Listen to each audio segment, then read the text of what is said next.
আসসালামু আলাইকুম রহমতুল্লাহ বারাকাত। হাদি ভাইয়ের বিচারহীনতার আজকে 15 দিন।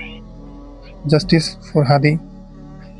যারা হাদি ভাইকে মেরেছেন, জানি না আপনাদের উদ্দেশ্য কি, কিন্তু এতটুকু আমরা বুঝে গেছি অলরেডি যে আপনার অনেক শক্তি।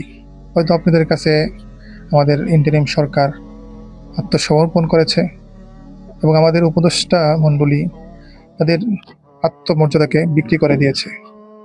কিন্তু আপনারা একটা জিনিস হয়তো পরিষ্কার, হয়তো আপনার ধারণা নেই, সেটা হলো হাদি আগে যতটা দুর্বল ছিল এখন ততটা দুর্বল না। হাদি এখন আগের থেকেও অনেক বেশি শক্তিশালী। কারণ আগে শুধু ঢাকা ৮ আসনের হাদি ছিল, আর এখন হাদি পুরো বাংলাদেশের। হাদিকে হয়তো আপনারা মেরে ফেলতে পারছেন, কিন্তু যারে দিলের মধ্যে জায়গা দিয়ে দিছি তারে কিভাবে মারবেন?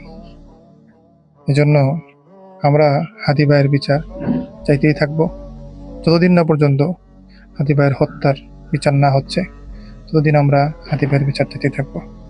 এবং আমরা এখনো স্বপ্ন দেখি হাদি ভাইয়ের স্বপ্ন একদিন বাস্তবায়ন হবে। আল্লাহ হাফিজ। আসসালামু আলাইকুম।